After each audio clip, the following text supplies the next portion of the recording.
Assalamualaikum warahmatullahi wabarakatuh. Saya Dwi Dago Ilmi NPM 2040402076, Lokal B jurusan Ekonomi Pembangunan. Saya akan mempresentasikan materi mengenai kartel.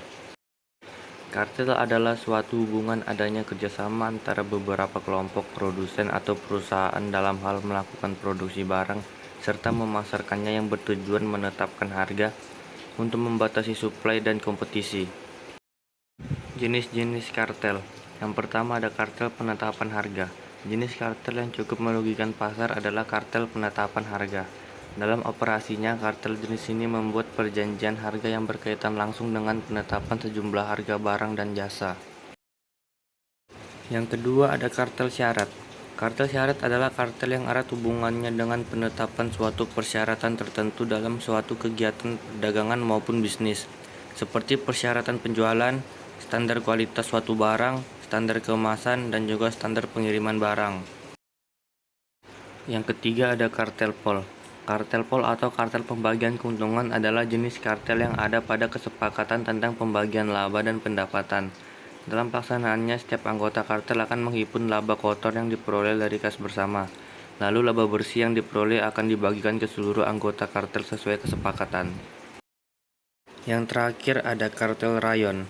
Kartel rayon adalah kartel yang dilakukan dengan membagi wilayah penjualan pada setiap anggota kartel. Dalam hal ini, masing-masing anggota kartel mempunyai daerah tertentu untuk menjual produknya dengan menetapkan harga yang sudah ditetapkan pada masing-masing daerah. Tujuan kartel. Ada 3 tujuan kartel. Yang pertama, kartel bertujuan untuk menguasai pangsa pasar atau sistem pasar yang sudah ada. Yang kedua, kartel menjadi salah satu bentuk persekutuan ekonomi untuk memaksimalkan atau mengoptimalkan keuntungan bagi anggota kartel. Yang ketiga, persekutuan ekonomi kartel untuk mengurangi adanya persaingan atau kompetisi dalam hal meniadakan persaingan antar pengusaha yang ada. Efek negatif kartel terhadap bisnis.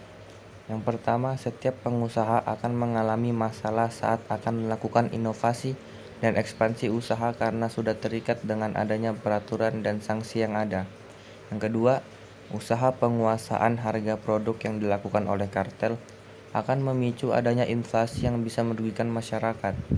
3.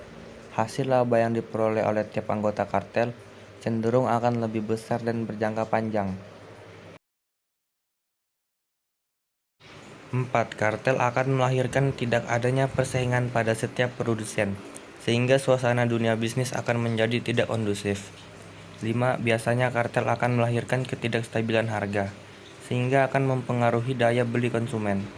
Terakhir, kegiatan kartel dalam dunia perdagangan ini bisa merugikan masyarakat, karena kartel yang sudah menguasai pasar akan cenderung meningkatkan harga demi memperoleh keuntungan yang sangat banyak. Ada juga dampak positif kartel terhadap bisnis.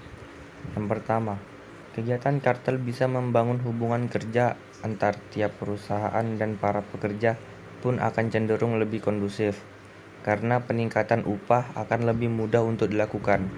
Yang kedua, setiap anggota kartel mempunyai posisi yang lebih baik dalam persaingan pasar bebas, sehingga risiko PHK akan sangat minim terjadi. 3. Pihak perusahaan bisa meminimalisir risiko kerugian karena rendahnya tingkat penjualan karena produksi atau penjualan sudah diatur dan dijamin jumlahnya. Mengapa kartel dilarang? Untuk di Indonesia sendiri, kegiatan kartel sudah dilarang dan diawasi langsung oleh KPPU atau Komisi Pengawas Persaingan Usaha. Larangan tersebut tertulis dalam Undang-Undang Nomor 5 Tahun 1999 terkait larangan praktek monopoli dan juga persaingan usaha yang tidak sehat.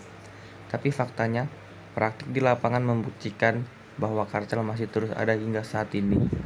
Jika hal ini terus berlanjut, maka tentunya bisa mengakibatkan munculnya ketimpangan ekonomi secara keseluruhan. Itulah mengapa praktik kartel ini dilarang di Indonesia. Bisa kita simpulkan bahwa kartel adalah suatu bentuk kegiatan persekongkolan yang dikerjakan oleh beberapa produsen. Praktik kartel dilarang untuk dilakukan di Indonesia karena bisa mengakibatkan ketimpangan ekonomi di seluruh aspek kehidupan masyarakat. Pada akhirnya, kegiatan kartel ini tidak akan membuat perusahaan Anda menjadi sukses dan besar, karena nantinya daya beli masyarakat pun akan menurun. Sekian presentasi saya mengenai kartel. Kurang dan lebihnya mohon maaf. Billahi taufiq wal hidayah. Wassalamualaikum warahmatullahi wabarakatuh.